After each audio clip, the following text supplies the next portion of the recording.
नमस्कार, mid cap F&O junction में आपका स्वागत है। आपके साथ मैं हूं मानसी दवे और भारतीय बाजार में आज हम देख रहे हैं कई सेशन के वॉलेटाइल ट्रेंड्स के बाद मजबूती का रुझान आज के सत्र में देखने को मिला है। ग्लोबल सेटअप भी बेहतर थे आज सुबह, उसके ठीक बाद हम देख रहे हैं कि भारतीय बाजार में index wise, sector wise, stock wise performance आज बेहतर नजर आती हुई। 2.25 अंकों की बढ़त पर निफ्टी 24,600 के ऊपर ट्रेड करता हुआ, बैंक निफ्टी में 350 अंकों की बढ़त 59,000 के करीब यहां पर भी कामकाज। एनर्जी, मेटल, फार्मा सबसे ज्यादा तेजी दिखाते हुए हम देख रहे हैं। रिलायंस जैसे स्टॉक प्राइस में भी रिकवरी लगातार 3 दिनों की गिरावट झेलने के बाद नजर आ रही है। ब्रोकरेजेस की बुलिश रिपोर्ट कोल इंडिया के लिए बेहतर साबित होती हुई, इस बीच इंडस्ट्रियल सप्लाई में कटौती से गुजरात गैस पर दबाव है। सो न्यूज बैक्ड मूव है, ग्लोबल सेटअप ठीक है। मिडिल ईस्ट टेंशंस जो ज्यादा लगातार बढ़ते हुए दिख रहे थे वो थोड़े से कम होते हुए नजर आए हैं और इसी के चलते हम देख रहे हैं कि मार्केट चेयर करते हुए अक्रॉस द ग्लोब फिलहाल नजर आ रहे हैं। लेकिन ऐसे में एफएनओ में आपके लिए स्ट्रैटेजी क्या होनी चाहिए, बाजार पर एक्सपर्ट का नजरिया क्या है, ये सब कुछ समझते हमारे साथ कोटक सिक्योरिटीज के सहज अग्रवाल जुड़ गए हैं। सहज, स्वागत है आपका ईटी नाउ स्वदेश पर। Good morning. कैसे देख रहे हैं बाजार की चाल? वैसे देखा जाए तो काफी सेशंस वॉलेटाइल रहने के बाद आज बाजार तेजी की चाल पकड़कर चल रहा है। Is it too early to have conviction on the market? जी, गुड मॉर्निंग मानसी जी, दर्शकों को नमस्कार।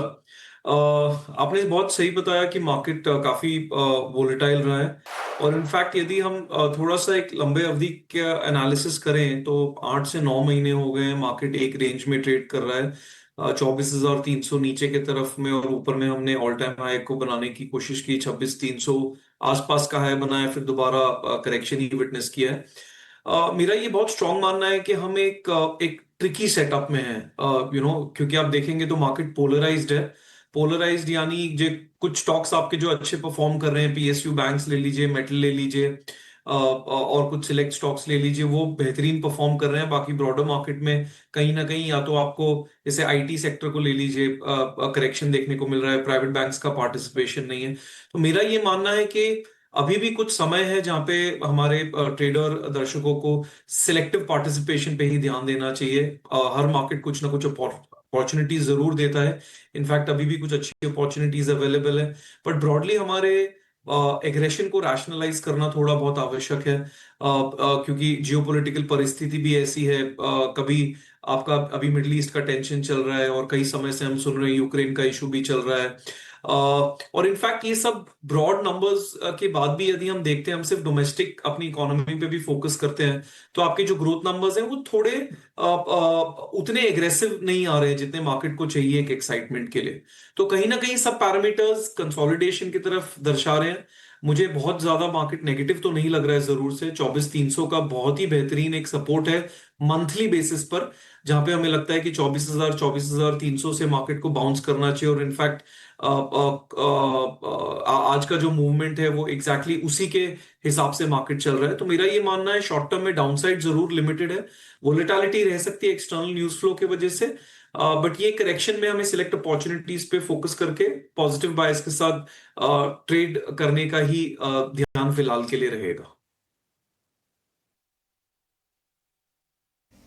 एब्सोल्युटली। जब स्टॉक वाइज अपॉर्चुनिटीज डेवलप होती दिख रही हैं सहज आपको, तो फिर बताइए स्टॉक स्पेसिफिक रेकमेंडेशन आपके फोकस रेडार पर क्या कुछ है? इनफैक्ट 2 फ्रंटलाइन स्टॉक्स पे ही मेरा ध्यान रहेगा, जहां पे टेक्निकल सेटअप भी बेहतरीन है और फंडामेंटल वैल्यू भी है। सबसे पहला स्टॉक है रिलायंस इंडस्ट्रीज, जिसके पहले आपने कुछ देर पहले उसके बारे में बात किया कि वो स्टॉक आज अच्छा खासा परफॉर्म कर रहा है। टेक्निकली ये स्टॉक अभी भी अप ट्रेंड में है, इतनी वोलेटिलिटी होने के बावजूद भी। 1300-1350 के बीच में इसका सपोर्ट जोन है, वहीं पे स्टॉक ने टेस्ट लेवल करके बहुत ही बेहतरीन बाउंस बैक किया है। तो मेरा ये मानना है यहाँ पे आप स्टॉक को खरीदारी के रडार पे रख सकते हैं। 1300 का आपको उस पे स्टॉप लॉस मेंटेन करना है और ऊपर की तरफ में 1500 तक जाने की ये स्टॉक की क्षमता है। इनफैक्ट फंडामेंटली हमारा टारगेट और इसका ऊपर का ही है, बट क्योंकि टेक्निकली भी अच्छा लग रहा है तो ये एक हमारे नजर में है। दूसरा स्टॉक जो मैं अपने दर्शकों के साथ शेयर करना चाहूंगा वो है सन फार्मा। जो ट्रेडर दर्शक है उन्होंने देखा होगा कि सन फार्मा इतनी वोलेटिलिटी होने के बावजूद भी ब्रॉडली काफी रेजिलियंट था, उसने कोई बहुत ज्यादा करेक्शन विटनेस नहीं किया और इनफैक्ट आज मार्केट में स्ट्रेंथ आई है, तो 1-1.25% की तेजी के साथ ही ट्रेड कर रहा है। ये स्टॉक भी मेरे हिसाब से अप ट्रेंड में है, जहां पे शॉर्ट टर्म ट्रेडिंग पर्सपेक्टिव से 1730 का इसमें आपको स्टॉप लॉस मेंटेन करना है, और ऊपर की तरफ में जो इसका ऑल टाइम हाई है 1850 के आसपास का, ये वाला टारगेट तक स्टॉक जा सकता है। तो बेहतरीन सेटअप है, ब्रॉडर बेसिस पर भी अप ट्रेंड में है। सन फार्मा मेरा दूसरा स्टॉक पिक रहेगा करंट मार्केट एनवायरनमेंट में। एब्सोल्युटली। तो चलिए, सन फार्मा, रिलायंस, दो लार्जर प्लेयर्स हैं इस वक्त हमारे एक्सपर्ट सहज अग्रवाल के फोकस रेडार पर। उनकी स्ट्रैटेजी आपके स्क्रीन पर रिफ्लेक्ट हो रही है। लेकिन आगे बढ़ेंगे और अब बात करते हैं लॉन्ग्स बिल्टअप की, यानी कि वो शेयर्स जहां पर ताजा खरीदारी इस वक्त नजर आ रही है हमारे अगले सेगमेंट लॉन्ग्स बिल्टअप में।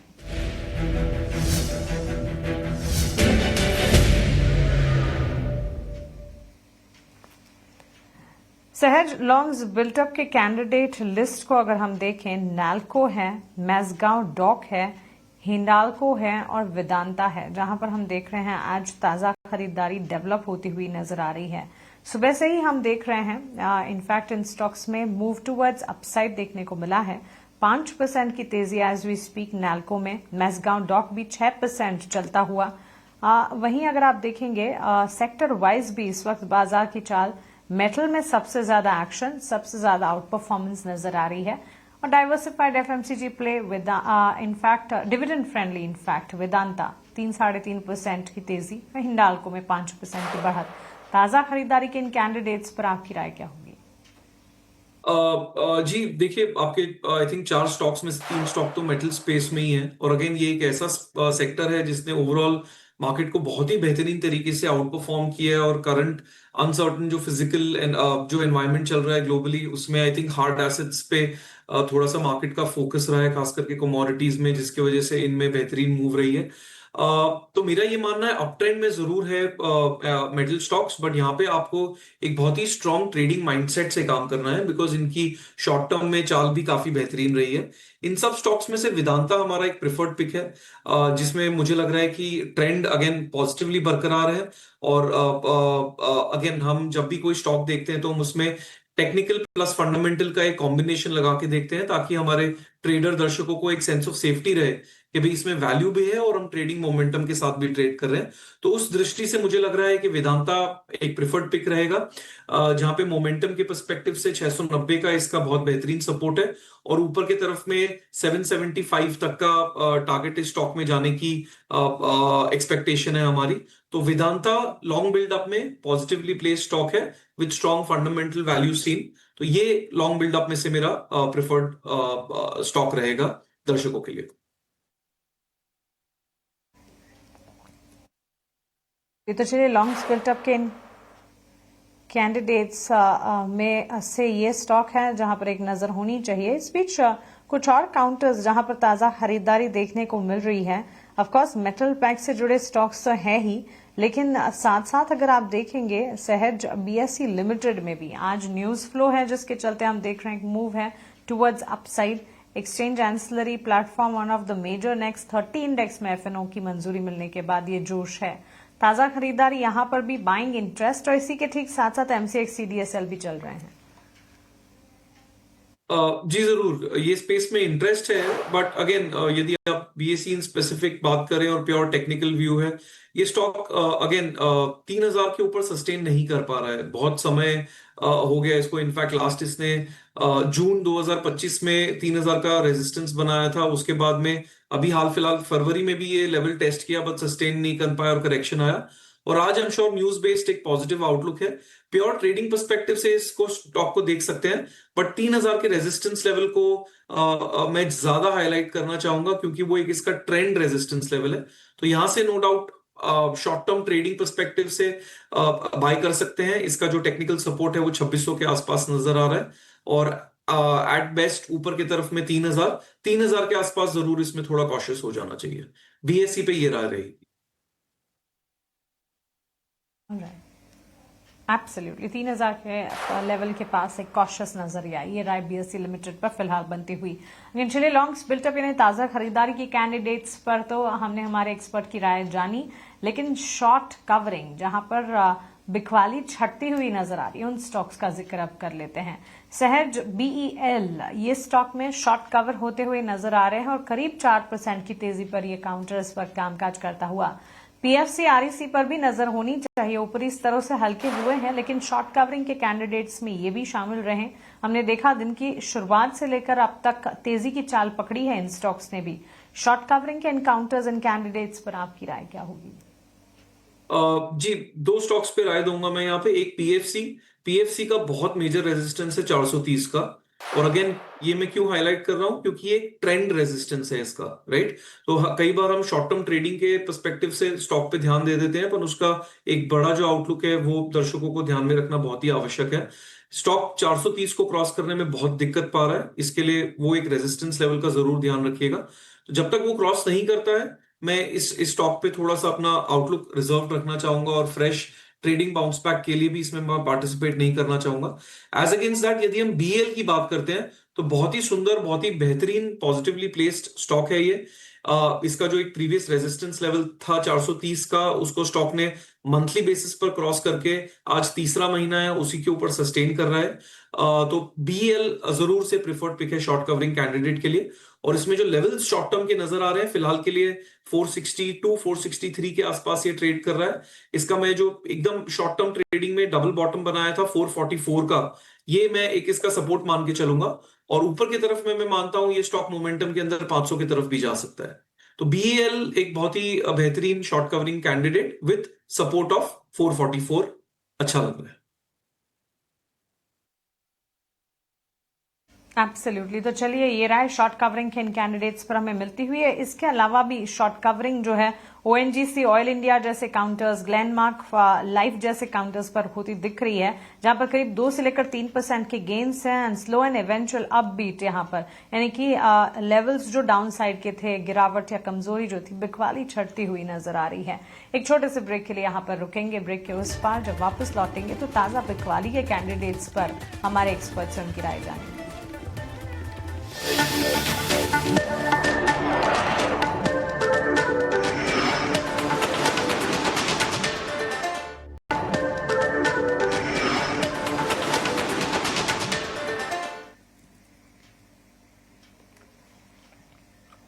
ब्रेक के बाद स्वागत है आपका। आप देख रहे हैं FNO जंक्शन और अब बात करते हैं उन स्टॉक्स की जहां पर ताजा बिकवाली इस वक्त नजर आ रही है, यानी कि शॉर्ट बिल्टअप।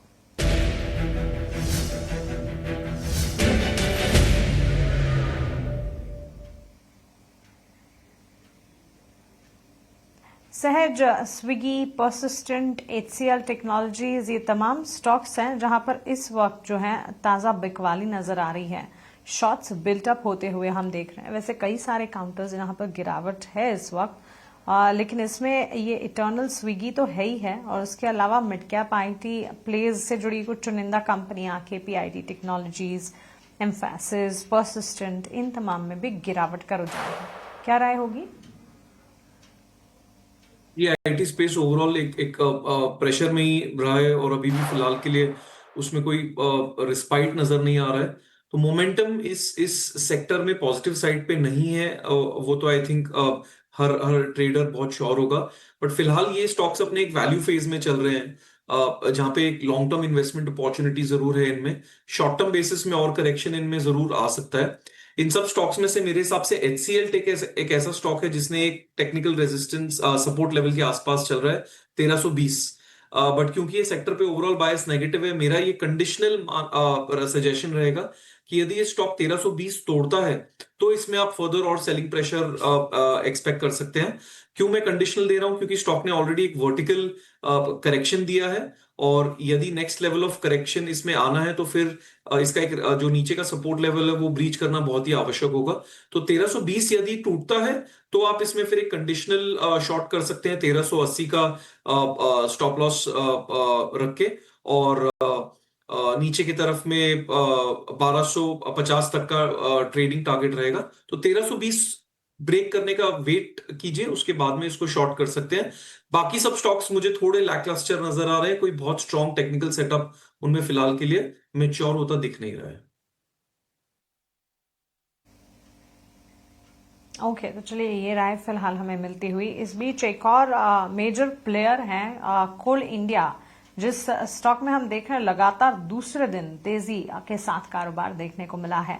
आज शेयर में करीब 4% की बढ़त है और अगर आप देखेंगे तो 2 दिनों में करीब 6% की तेजी दिखा चुका है कोल इंडिया। इस तेजी के पीछे की वजह क्या है, सारे ट्रिगर्स और रिसर्च लेकर मेरी सहयोगी आशीषा हमारे साथ जुड़ गई हैं। हाय आशीषा, बताएं कोल इंडिया की तेजी के पीछे की वजह क्या है? कुल दूसरे दिन लगातार कोल इंडिया तेजी के साथ कारोबार करता हुआ 3% की तेजी के साथ निफ्टी के टॉप गेनर्स में आज के सत्र में तो शामिल है ही, लेकिन पिछले 2 दिनों के गेन्स देखें तो करीब 6% कोल इंडिया ऑलरेडी उछल चुका है। और इसके पीछे की वजह यह है कि ग्लोबल मार्केट में कोयले के दाम बढ़ रहे हैं और इसी के चलते कंपनी के फाइनेंशियल्स पर पॉजिटिव इम्पैक्ट दिखेगा। याद रखें, कोल का ट्रांसपोर्टेशन तो स्ट्रेट ऑफ हॉर्मुज से नहीं होता, लेकिन ग्लोबल फ्रेट कॉस्ट बढ़ने से ग्लोबली सभी टैंकर्स और सभी कंट्रीज, सभी कंपनियां कोल को होल्ड कर रही है, कोल को खरीदारी कर रही है और इसी के चलते एक्सपेक्टेशन है कि ऑलरेडी कोल प्राइसेस तो बढ़े हैं, लेकिन आगे अगले कुछ दिनों में जब तक स्ट्रेट ऑफ हॉर्मुज ब्लॉक्ड रहता है तब तक कोल की डिमांड हायर साइड पर रहेगी और इसी के चलते कोयले के दामों में भी बढ़त नज़र आ सकती है। तो ट्रांसपोर्टेशन रिलेटेड फैक्टर नहीं है, लेकिन कोल प्राइसेस बढ़ सकते हैं और इसी के चलते कोल इंडिया को फ़ायदा हो सकता है। इसके अलावा आज एक ब्रोकरेज रिपोर्ट भी आई है जहां पर सिटी की रिपोर्ट है। 90 दिन का पॉजिटिव कैटलिस्ट वॉच उन्होंने शुरू किया है। 415 रुपये का पहले जो लक्ष्य था उसे अब बढ़ाकर 430 रुपये प्रति शेयर का कर दिया है और उनका मानना है कि 10% रेवेन्यू जो इनका ई ऑक्शन प्रीमियम से आता है वो बढ़ता हुआ नज़र आ सकता है। याद रखें, कोल इंडिया 2 तरीके से बेचता है अपना कोल। एक होते हैं फिक्स्ड सेल एग्रीमेंट, उस पर कोल इंडिया के प्राइजेस के वॉलेटिलिटी का ज़्यादा इम्पैक्ट नहीं होता, लेकिन दूसरा है ई ऑक्शन, जहां पर ऑक्शन के द्वारा कोयला बेचा जाता है और अगर ग्लोबल मार्केट में प्राइसेस बढ़ते हैं तो ई ऑक्शन प्रीमियम्स भी बढ़ते हुए नज़र आ सकते हैं और कंपनी का करीब 10% रेवेन्यू ई ऑक्शन वॉल्यूम से आता है। तो अगर ग्लोबल प्राइसेस बढ़ते हैं तो ई ऑक्शन प्रीमियम्स बढ़ेंगे और इसी के चलते कंपनी के नतीजों पर भी पॉजिटिव इम्पैक्ट दिखेगा। तो कई सारे फैक्टर्स, एक सिटी की रिपोर्ट है 90 डे पॉजिटिव कैटलिस्ट वॉच, इसके अलावा कोयले के दाम ग्लोबल प्राइसेस में बढ़ रहे हैं जिसके चलते कोल इंडिया 2 दिनों से लगातार तेजी के साथ कारोबार कर रहा है। एब्सोल्युटली आशीषा, शुक्रिया आपका हमारे साथ जुड़ने के लिए और कोल इंडिया की तेजी के पीछे की वजह हमें बताने के लिए। सहज, आपसे जानना चाहेंगे क्या राय होगी आपकी कोल इंडिया में लगातार 2 दिनों में 6% चढ़ा है ये स्टॉक? जी जरूर, कोल इंडिया इनफैक्ट पॉजिटिव सेटअप में ही नजर आ रहा है और जैसे आपने पॉजिटिव कैटलॉग्स बताए और इसमें जो न्यूज फ्लो चल रही है वो भी काफी सपोर्टिव है। मेरा ये मानना है इसमें प्योर मोमेंटम कंटिन्यूएशन अपॉर्चुनिटी नजर आ रही है। जहां पे आज का जो लो है वो 440 का, वो काफी क्रिटिकल बन जाता है। इनफैक्ट वो आपका प्रीवियस एक रेजिस्टेंस लेवल भी था जिसको आज ही मार्केट ने गैप के साथ क्रॉस किया है और ऊपर अच्छे से सस्टेन कर रहा है। तो मेरा ये मानना है एज अ ट्रेडर इसमें आप 440 का स्टॉप लॉस के साथ ट्रेड कीजिए और ऊपर में अराउंड इसका नेक्स्ट जो रेजिस्टेंस लेवल आ रहा है वो अराउंड 470 के आसपास नजर आ रहा है। तो 470 तक जाने की क्षमता रखता है ये स्टॉक, तो इसमें पॉजिटिव बायस के साथ ट्रेड कर सकते हैं 440 सपोर्ट लेवल। ओके, तो चलिए ये राय फिलहाल हमें मिलती हुई। कुछ लॉन्ग्स अनवाइंडिंग के कैंडिडेट्स भी आपके सामने सहज रखना चाहूंगी। आईआरसीटीसी के चार्ट्स को देखें, 4.25% के डाउन ट्रेंड्स हैं और अशोक लेलैंड में भी हम देख रहे हैं करीब 1.5% तक की बिकवाली यहां पर पाई गई है। क्या राय होगी, गिरावट के बीच ये स्टॉक्स ट्रेड कर रहे हैं? जी, आईआरसीटीसी का तो थोड़ा अगेन ब्रॉडली मार्केट में इसका अंडर परफॉर्मेंस ही रहा है और कंटिन्यूस बेसिस पर स्टॉक ने इनफैक्ट करेक्ट ही किया है। तो यहाँ पे कोई बहुत स्ट्रॉन्ग ट्रेडिंग सेटअप नजर नहीं आ रहा है जिसके बेसिस पर हमारे दर्शक कुछ एक एग्रेसिव ट्रेड इसमें ले सके। तो यहाँ पे तो कोई स्ट्रॉन्ग राय नहीं रहेगी। आपने दूसरा स्टॉक कौन सा मेंशन किया था मानसी जी? जी, आईआरसीटीसी और अशोक लेलैंड। जी, अशोक लेलैंड अगेन एक ऑटो स्पेस में से बहुत ही बढ़िया आउट परफॉर्मिंग स्टॉक रहा है और इसने भी अगेन मार्केट को बहुत ही बेहतरीन तरीके से आउट परफॉर्म किया है। यहाँ पे आई थिंक एक बहुत ही बेहतरीन परफॉर्मेंस के बाद इसमें एक रेजिस्टेंस नजर आया 210 के आसपास। इसने बहुत प्रयत्न किया पूरे फरवरी महीने में 210 के लेवल के ऊपर सस्टेन करने का, वो नहीं कर पाया। तो उसको चलते और मार्केट की अनसर्टिनिटी को लेते मुझे लग रहा है यहाँ पे थोड़ी सी प्रॉफिट बुकिंग नजर आ रही है। इसने अपना एक जो प्रीवियस रेंज का लोअर लेवल था 202, उसको 2 दिन पहले ही ब्रेक किया है और अभी भी उसके नीचे ही सस्टेन कर रहा है। तो एज अ ट्रेडर 202 का एक इसमें आप रेजिस्टेंस मान के चल सकते हैं। और नेक्स्ट जो इसका सपोर्ट कंजेशन जोन है वो आपका 187 का नजर आ रहा है। तो 202 के नीचे ये स्टॉक वीक रह सकता है और 187 के आसपास ये स्टॉक करेक्शन दे सकता है, जहां पे अगेन हम शायद एक पॉजिटिव व्यू लेंगे। बट फिलहाल के लिए 202 का रेजिस्टेंस स्ट्रॉन्ग दिख रहा है। बिल्कुल सहज, बहुत शुक्रिया आपका हमारे साथ जुड़ने के लिए, सवालों के जवाब देने के लिए और एफएनओ स्पेस में हमारे सारे सवाल तो आपकी मार्केट की स्ट्रैटेजी हमारे साथ शेयर करने के लिए। इसी के साथ एफएनओ जंक्शन में फिलहाल इतना ही, लेकिन ईटी नाउ स्वदेश व खबरों का सिलसिला, मार्केट का एक्शन लगातार जारी है। आप बने रहे हमारे साथ। नमस्कार।